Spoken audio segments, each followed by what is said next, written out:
Hello friend, I am doctor B K Pal. Welcome to my channel. চলুন অন্যভাবে চিন্তা করি, জীবনটাকে পাল্টে ফেলি। তো আজকে আমি আপনাদের জন্য পড়তে চলেছি একটি বই, যার নাম ইকিগাই। প্রথম অধ্যায়, ইকিগাই। বয়স বাড়ুক, কিন্তু তার ছাপ যেন আপনার পরে না পড়ে। আপনার অস্তিত্বের কারণ। জাপানের মানুষেরা মনে করেন প্রতিটা মানুষের জীবনে কোনো না কোনো উদ্দেশ্য থাকে বা ইকিগাই থাকে। হয়তো ফ্রান্সের লোকেরা একে জীবনের উদ্দেশ্য বলবেন। বিভিন্ন দেশের মানুষের কাছে এটা বিভিন্ন নামে পরিচিত, তবে প্রতিটা মানুষের মধ্যেই ইকিগাই লুকিয়ে থাকে। কিছু মানুষ নিজের ইকিগাই খুঁজে পান, আর কেউ তার সন্ধান চালিয়ে যান। প্রত্যেকের ভিতরে ইকিগাই লুকিয়ে থাকে, তবে তা খোঁজার জন্য সংযমের প্রয়োজন।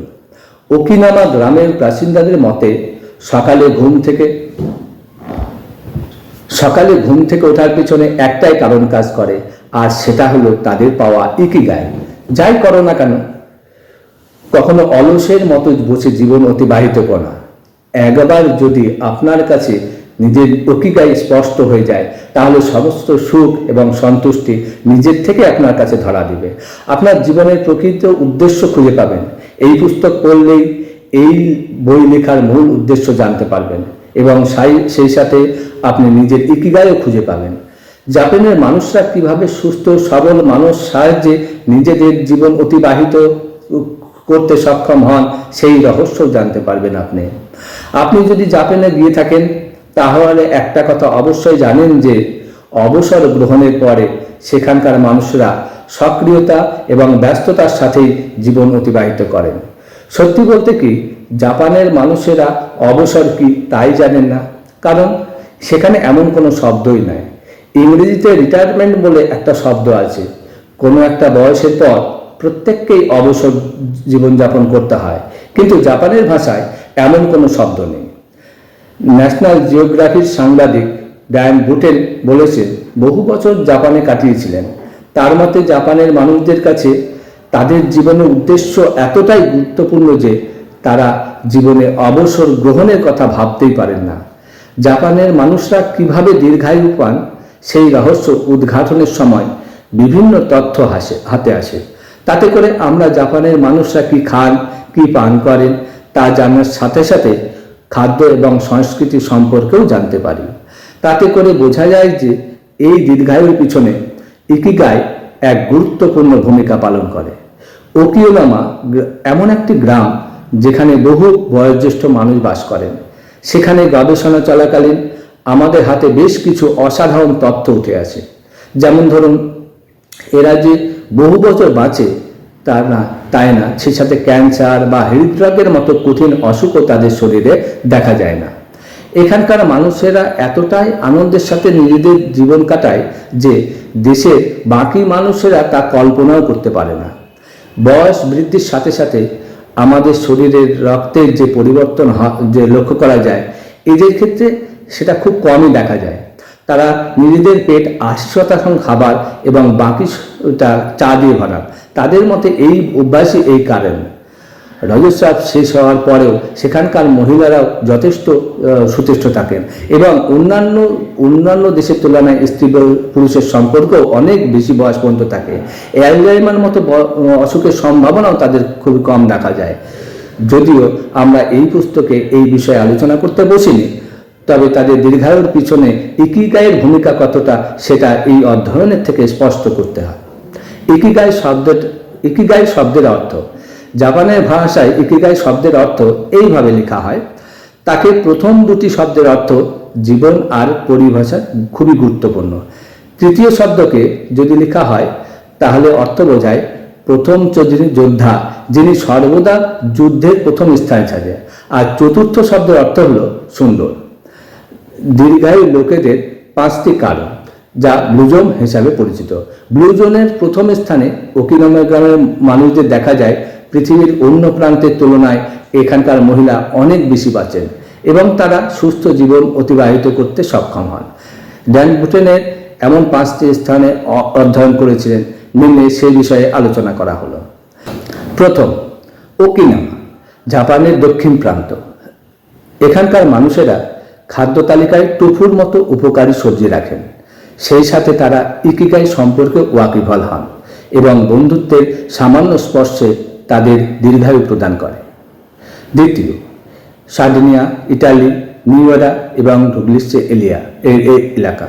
এখানকার লোকেরা খুব বেশি পরিমাণ সবজি খান। সেই সাথে তারা প্রতিদিন 2 গ্লাস করে মদ্য পান করেন। ওকিনামার মতো এখানকার মানুষেরাও মনে করেন সামাজিক দিক থেকে মানুষের মধ্যে যে বন্ধন আছে সেটাই তাদের দীর্ঘদিন বেঁচে থাকতে সাহায্য করে। তৃতীয়, লোমা-লিন্দা, ক্যালিফোর্নিয়া। এখানকার সেভেন্থ ডে অ্যাডভান্টেজ লোকেদের উপর পরীক্ষা নিরীক্ষা করা হয়। জানা গেছে আমেরিকার মানুষদের মধ্যে এরাই সব থেকে বেশি আয়ু লাভ করে থাকে। চতুর্থ, দ্য নিকিউয়া পেনিনসুলা, অস্ট্রেলিয়া। 90 বছর বয়সের পরেও এখানকার লোকেরা সক্রিয় থাকেন। এখানকার লোকেরা মনের সুখে সকাল 5:30টার সময় ঘুম থেকে ওঠেন এবং মনের আনন্দে খেতে কাজ করতে যান। পঞ্চম, ইকারিয়া। টার্কি অঞ্চলের সমুদ্রের ধারে বসবাসকারী প্রতি 3 জনের মধ্যে 1 জন 90 বছরের বেশি আয়ু লাভ করেন, অথচ আমেরিকার গড় ব্যক্তিদের আয়ু মাত্র 9%।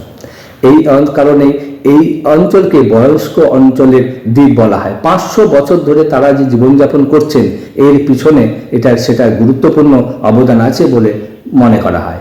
ওকিনাওয়া দ্বীপের বাসিন্দারা যে দীর্ঘায়ু লাভ করেন এই পুস্তকের পরবর্তী ভাগে আমরা সে বিষয়ে এবং তার পিছনে যে রহস্য রয়েছে সেটাও বের করার চেষ্টা করব। এই 5টা অঞ্চলের মধ্যে 3টি হলো দ্বীপ, যেখানে জীবনযাপনের জন্য প্রয়োজনীয় সামগ্রীর যথেষ্ট অভাব আছে। সেই কারণে সেখানকার মানুষদের একে অপরের সাহায্য করে ছাড়া আর কোনো পথই নেই। কিছু মানুষের কাছে অন্যদের সাহায্য করা হলো তাদের জীবনে ইকিগাই, আর সেটাই তাদের জীবনের দীর্ঘ জীবনের রহস্য। যারা বিষয়গুলো নিয়ে গবেষণা করেছিলেন তারা এক বাক্যে স্বীকার করেছেন যে দীর্ঘায়ু লাভের পিছনে যে রহস্য লুকিয়ে আছে তা হলো খাদ্য সংস্কৃতি, ব্যায়াম, ইকিগাই সম্পর্কে বোঝা বা জানা এবং সামাজিক সম্পর্ক। এই সমাজের লোকেরা নিজেদের জীবন এমনভাবে পরিচালনা করেন যাতে মানসিক চাপ অনেক কম হয়।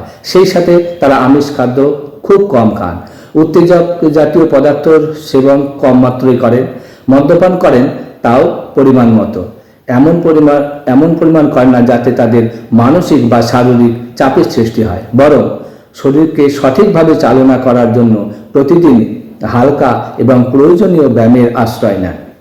নিজেদের খেতে কাজ করেন, মাইলের পর মাইল হাঁটেন, গাড়িতে যাতায়াতের পরিবর্তে হেঁটে যাতায়াত করাটাই তাদের অনেক পছন্দের। এদের মধ্যে বেশিরভাগ লোকেদেরই নিজেদের বাগানের কাজ করে এবং সেই সাথে হালকা ব্যায়ামের অভ্যাস করেন।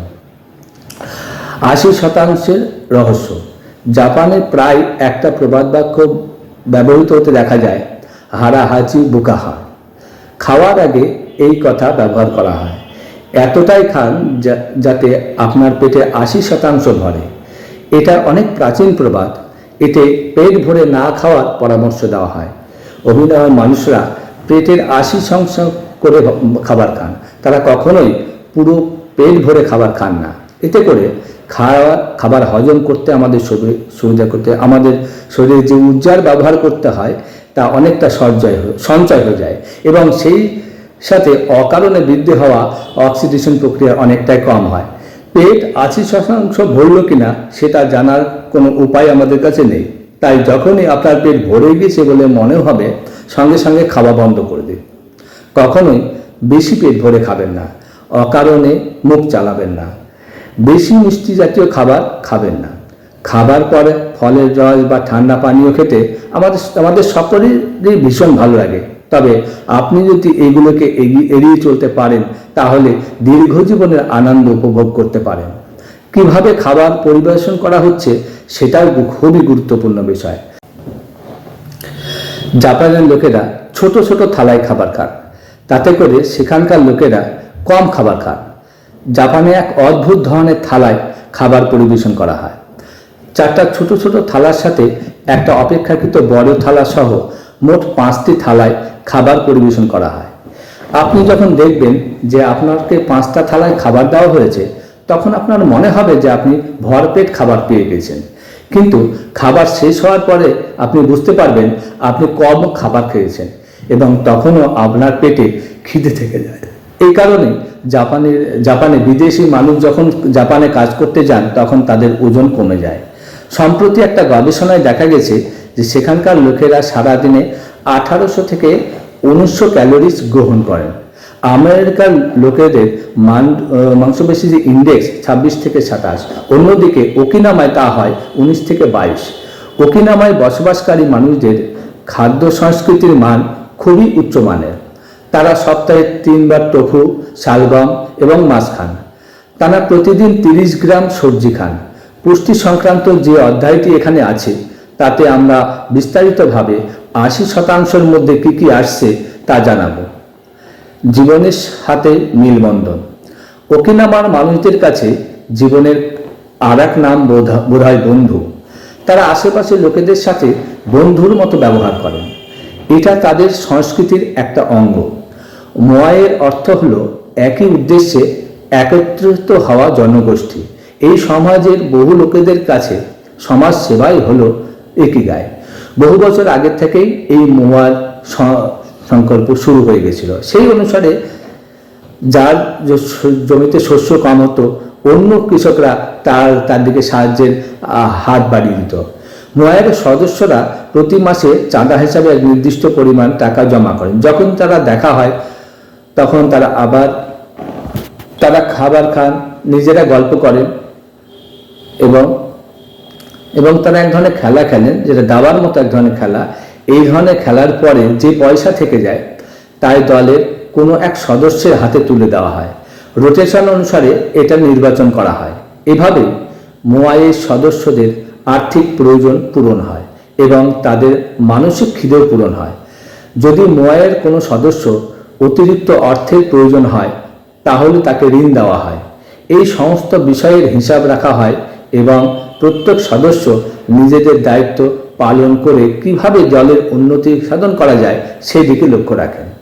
এই কারণে প্রত্যেক সদস্যের মনে একটা সুরক্ষার সম্ভাবনা থাকে, কারণ তারা জানেন সাহায্যের জন্য সম্পূর্ণ দলের প্রতিটা সদস্য তাদের পিছনে আছেন।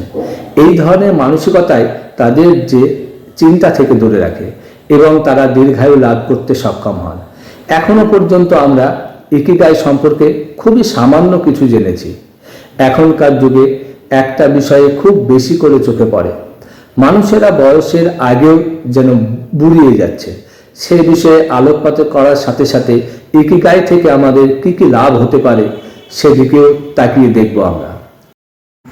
সো ফ্রেন্ড, আজকের ভিডিও এই পর্যন্তই। Thank you.